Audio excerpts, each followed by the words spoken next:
Bismillahirrahmanirrahim. Bonjour chers collègues, toujours en pathologie obstétricale, après les grossesses extra-utérines et les pathologies qui se manifestent au cours des premières semaines d'aménorrhée. Donc maintenant on va aborder deuxièmement les pathologies durant les grossesses. Donc toujours, tous ces supports sont dans la description pour télécharger. On commencera aujourd'hui par l'hypertension artérielle et vous allez voir c'est une cause importante de morbimortalité malheureusement sur les deux, sur pronostic maternel et fœtal. Toujours, chers collègues, abonnez-vous si vous n'êtes pas encore. Maximisez le partage pour que les vidéos atteignent le maximum nombre des étudiants. Mon but, je répète toujours, de ces séries de vidéos, c'est d'atteindre totalement tous les étudiants. Nous commençons premièrement par une introduction. Donc, l'HTA pendant la grossesse, elle reste partout. Ça, c'est premièrement notre objectif. Secours. Intérêt de la question, c'est une cause importante malheureusement de morbidité et mortalité chez les deux, la mère et l'enfant. Donc pronostic maternel, pronostic fœtal comme vous allez voir est engendré dans ce cours.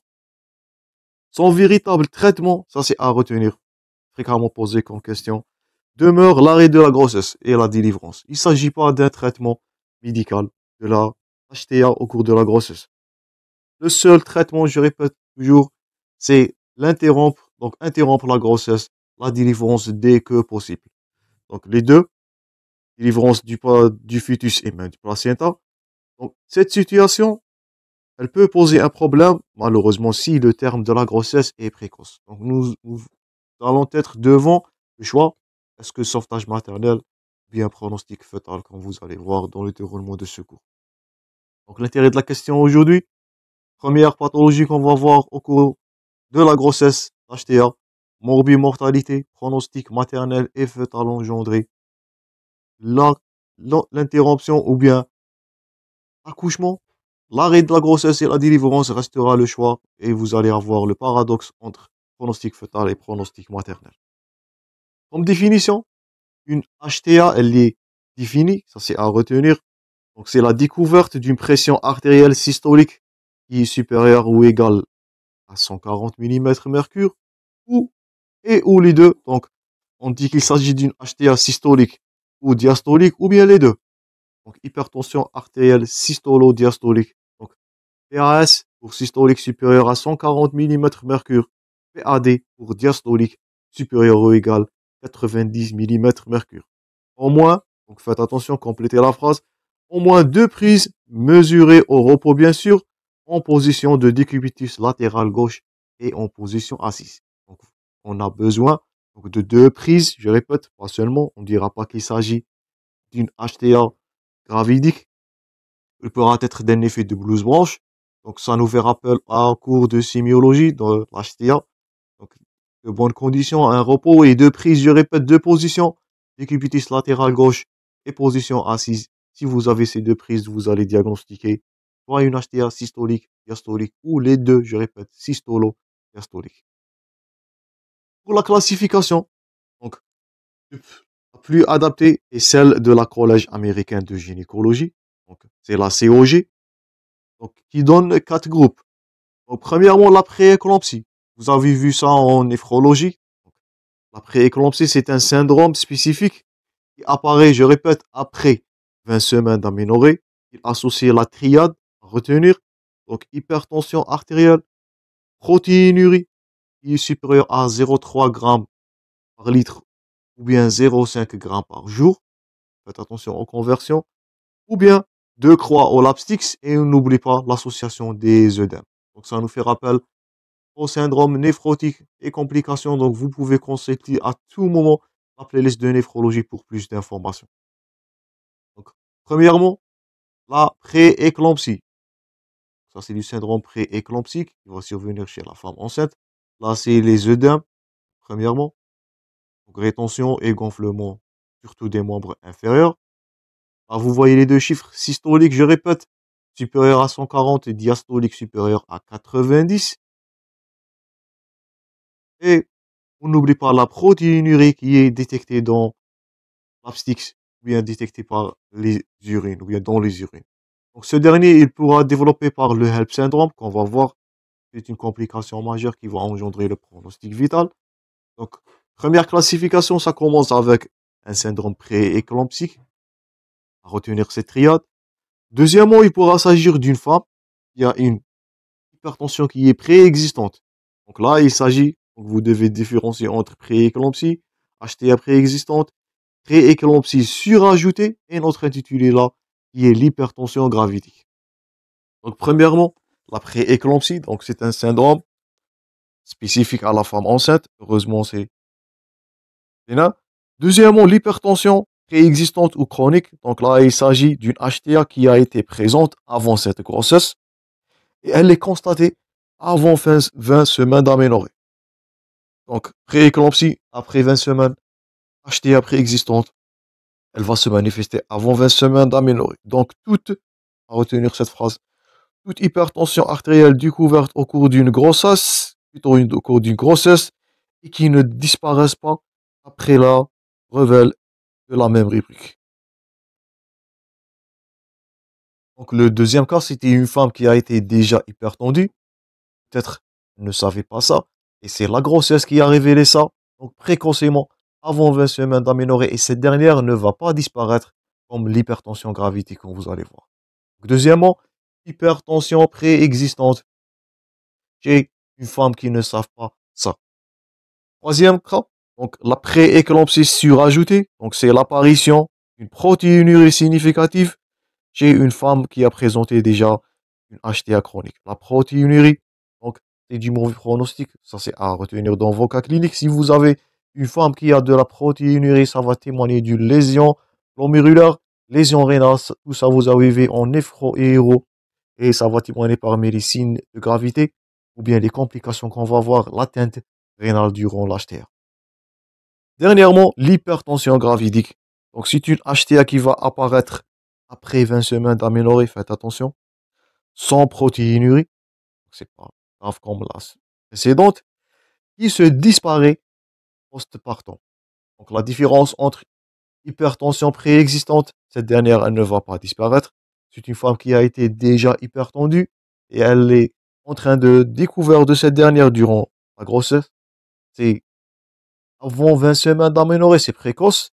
Hypertension gravidique, faites attention, il ne s'agit pas d'une protéinurie, comme la prééclampsie qui est grave. Donc là, cette dernière, cette hypertension gravidique ou bien hypertension au cours de grossesse, elle va apparaître 20 semaines, après 20 semaines d'aménorrhée, sans protéinurie, faites attention, il ne s'agit pas d'une lésion glomérulaire ou rénale, et elle va disparaître en postpartum dans un délai de 12 semaines.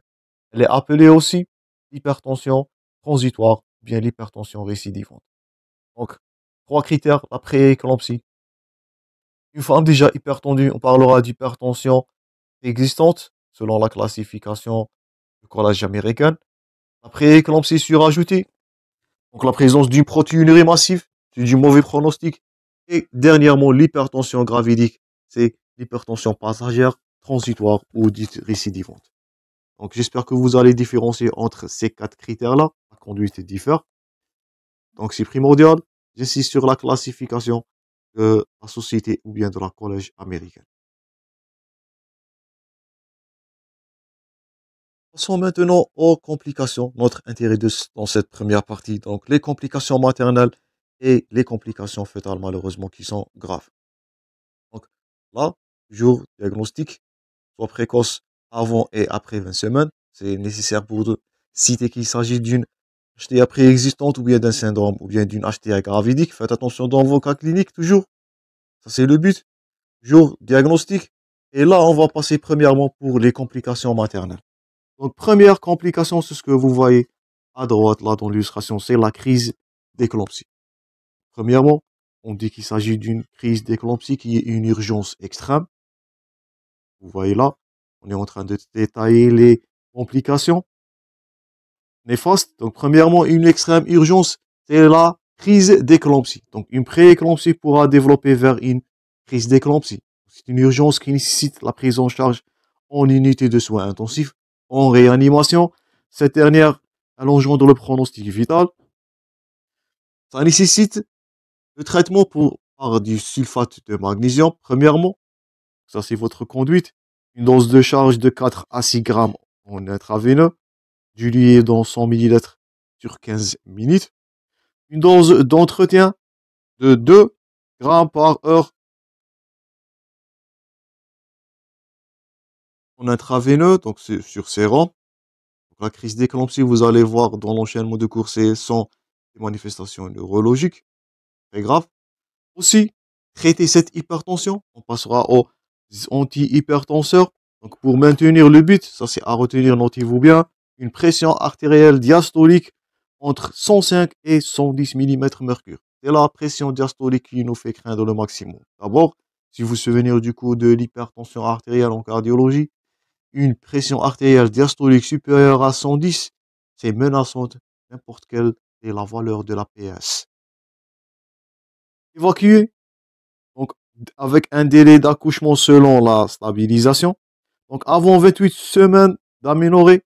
Donc malheureusement là, c'est la maturation pulmonaire du fœtus qui n'est pas installée encore. Ça nécessite, comme vous avez vu en pédiatrie, le recours aux corticoïdes pour éliminer ou bien pour éviter la maladie du membrane hyaline, MMH. Donc là, cette dernière, elle est aussi longtemps que possible. Donc selon le bilan maternel et fœtal, donc extraction fœtale s'il s'agit d'une aggravation.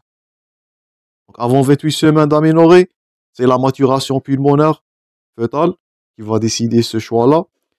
Et deuxièmement, si vous avez un enfant ou bien un fœtus, donc 28 semaines d'aménorrhée, donc là, il s'agit de la maturation pulmonaire, vous allez faire l'extraction fœtale le plus rapidement possible. Donc avant 28 semaines, c'est la maturation pulmonaire qui va nous faire craindre. On va faire le recours à la corticothérapie comme vous avez vu. En pédiatrie, éviter la maladie des membranes hyalines. Donc vous voyez là toujours, le traitement là, c'est dès que possible l'extraction fœtale si vous avez une crise d'éclampsie. Donc si on donne dans un contexte clinique une femme qui a eu déjà un syndrome prééclampsique et vous avez constaté chez cette dernière des troubles neurologiques, donc quelle est votre conduite à tenir? Donc premièrement, donc vous allez cocher donc, hospitalisation en réanimation, sulfate de magnésium sur 2 doses, dose de charge et dose d'entretien. Les antihypertensaires pour garder, je répète, la pression artérielle diastolique entre 105 et 110, inférieure à 110, et l'extraction fœtale selon le contexte, soit avant 28 semaines, maladie de membrane hyaline à éviter ou bien à prévenir par la corticothérapie et après 28 semaines, extraction le plus rapidement possible. Première complication, la crise d'éclampsie. Deuxièmement, un syndrome qui est plus grave, vous avez vu ça toujours en néphrologie, c'est le HELP syndrome. Donc là, vous voyez une extraction en urgence. Deuxièmement, c'est le HELP syndrome. H-E-L-P. H, c'est pour hémolyse. Ça, c'est une astuce pour vous pour la garder en tête. H, c'est pour hémolyse. E-L, c'est pour Elevated Liver Enzymes. Donc, élévation des enzymes hépatiques. Et L-P, Low Platelet, ou bien un taux bas de plaquettes. Je répète, HELP syndrome. H, c'est pour hémolyse. L, c'est pour Elevated Liver Enzymes ou bien enzymes hépatiques élevées. Et LPP, c'est pour plaquettes, un taux bas de plaquettes. Premièrement, l'hémolyse. Le diagnostic requiert les signes suivants. Un frottis sanguin en périphérique qui va être anormal. Vous allez noter les schizocytes. Schizo veut dire divisé. Schizocytes ou les kénocytes. C'est de l'hémolyse. Une augmentation de la bilirubine dans le sang. Donc là, vous voyez, ça, c'est des schizocytes. Là, vous voyez l'aspect deuxième de l'échinocyte. Donc, et voilà. En anglais, c'est beurre sel ou bien des cellules lysées. Tout ça, ça va témoigner de l'hémolyse. Là aussi, toujours en frottis sanguin, vous voyez les échinocytes. Je répète. La bilirubine, je répète, indirecte. Donc, elle va être augmentée dans le sang de 1,2 mg par décilitre. Donc, ça, vous avez vu dans le cours de Richter. Une diminution de l'aptoglobine dans le sérum. Une baisse de l'hémoglobine, l'anémie. Elle est en rapport, mais pas en rapport avec l'hémorragie. Donc, ça, c'est l'aptoglobine. Et ça, c'est l'hémoglobine. Donc, anémie hémolyse, schizocyte, échinocyte, bilirubine, ictère. Tout ça, c'est la symptomatologie devant l'hémolyse, premier symptôme bien premier qui est de cette triade. Deuxièmement, toujours dans le HELP syndrome, donc EL c'est pour, je répète, elevated hepatic liver enzyme, donc enzyme hépatique, l'élévation de ces dernières. Donc vous allez noter les transaminases qui vont être à retenir deux fois la normale ou bien de la limite supérieure de la normalité. Ça va témoigner du syndrome du cytolyse. Ça, c'est de la biologie hépatique. LDH, lactate déshydrogénase aussi, supérieur à deux fois la normalité, mais c'est pas spécifique aux fonctions hépatiques, pourra témoigner aussi de lésions osseuses. Donc, tout ça, c'est la biochimie. Et dernièrement, P, c'est pour plaquettes. Et on va noter, donc ça, c'est azate et alate augmenté. Ça, c'est du LDH, lactate déshydrogénase. Donc, tout ça, ça va être constaté dans le bilan. Et là, une thrombopénie, et ça va donner la purpura thrombocytopénique. Donc, tout ça, vous avez vu précédemment l'année passée en hématologie. Donc, thrombopénique, c'est inférieur à 100 000 plaquettes par millimètre cube.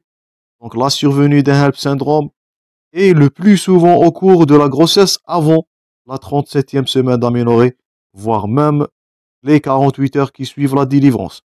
Donc, chez une femme qui a des antécédents de prééclampsie, elle va avoir la survenue de cette HELP syndrome avec une thrombopénie. Faites attention, dans 37 semaines, voire même après 48 heures de la délivrance. Donc, la triade du HELP syndrome, hémolyse, elle c'est pour augmentation des aminases ou bien des enzymes hépatiques, transaminase et LDH, et dernièrement une thrombopénie inférieure à 100 000 plaquettes par millimètre.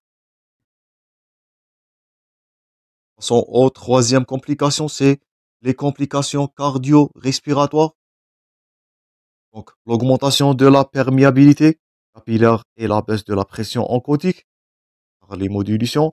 Ça va favoriser la fuite liquidienne et ça va donner, faites attention, une complication majeure, c'est l'œdème, l'OAP ou bien l'œdème aigu du poumon. Donc, troisièmement, donc, après la prééclampsie, après le HELP syndrome, troisième critère ou bien troisième complication grave, c'est l'œdème pulmonaire. Un OAP peut développer au cours de la grossesse. On trouve également un dysfonctionnement ventriculaire gauche. Donc là, les complications cardio-respiratoires, la physiopathologie, elle est expliquée par la diminution de la pression oncotique. Ça, c'est la physiopathologie des œdèmes. Quatrièmement, vous pouvez noter les complications rénales, une protéinurie qui traduit donc l'atteinte rénale, malheureusement, l'hypoperfusion rénale qui est responsable, je répète, tout ça, vous avez vu en néphrologie d'une nécrose tubulaire aiguë, donc l'NTI, qui aboutissent à une insuffisance rénale aiguë. Donc tout ça, vous avez vu dans le cours d'insuffisance rénale aiguë. Donc, quatrièmement, complication rénale. Cinquièmement, donc ça c'est la protéinurie. Donc là, c'est les tubules, je répète, qui sont le segment qui est le plus susceptible à développer cette nécrose. Premièrement, première atteinte au cours d'une diminution de la perfusion, c'est les tubules.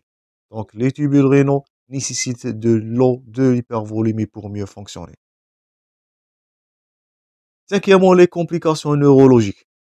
Donc, ils sont dominés par des crises convulsives généralisées pendant l'éclampsie, faites attention, et du trouble de conscience, voire des lésions cérébrales irréversibles, malheureusement. Parmi les complications que vous pouvez citer, si on vous pose la question, les complications neurologiques, obnubulation, trouble de conscience, voire lésions cérébrales graves. Dernièrement, les complications hémorragiques. Et ça, vous allez le revoir toujours dans la pathologie obstétricale. Donc, vous pouvez avoir un hématome sous-capsulaire du foie. Vous pouvez avoir un hématome rétroplacentaire. On va le détailler dans les hémorragies des troisième trimestre. Et dernièrement, ça va finir par la CIVD, bien, la coagulation intraveineuse disséminée. Donc, si on résume tout ce qu'on avait vu dans cette première partie concernant les complications maternelles, je répète, premièrement, la crise d'éclampsie, premier critère de gravité ou bien première complication. Un HELP syndrome, regardez-vous H, E, L et P. H hémolyse, L c'est pour enzyme hépatique et P c'est pour thrombopénie ou plaquette. Ça c'est un acronyme pour vous. Les complications cardio-respiratoires, notez-vous les deux. Donc, l'œdème aigu du poumon, l'OAP, et l'insuffisance ventriculaire gauche. Donc, il s'agit d'une relation, vous avez vu, entre l'œdème et le ventricule gauche, VG. Complications rénales, vous avez vu ça. Insuffisance rénale aiguë, voire nécrose tubulaire aiguë, une NTA, due à l'hypovolémie. Les complications neurologiques peuvent être irréversibles. Attention au cours d'une crise de prééclampsie et dernièrement, toujours comme toute grossesse, le risque hémorragique là par l'hémodilation, un hématome capsulaire, bien sous-capsulaire, un hématome rétroplacentaire et on finira dernièrement par une coagulation intraveineuse disséminée. Donc ça c'est tout pour la première partie, chers collègues.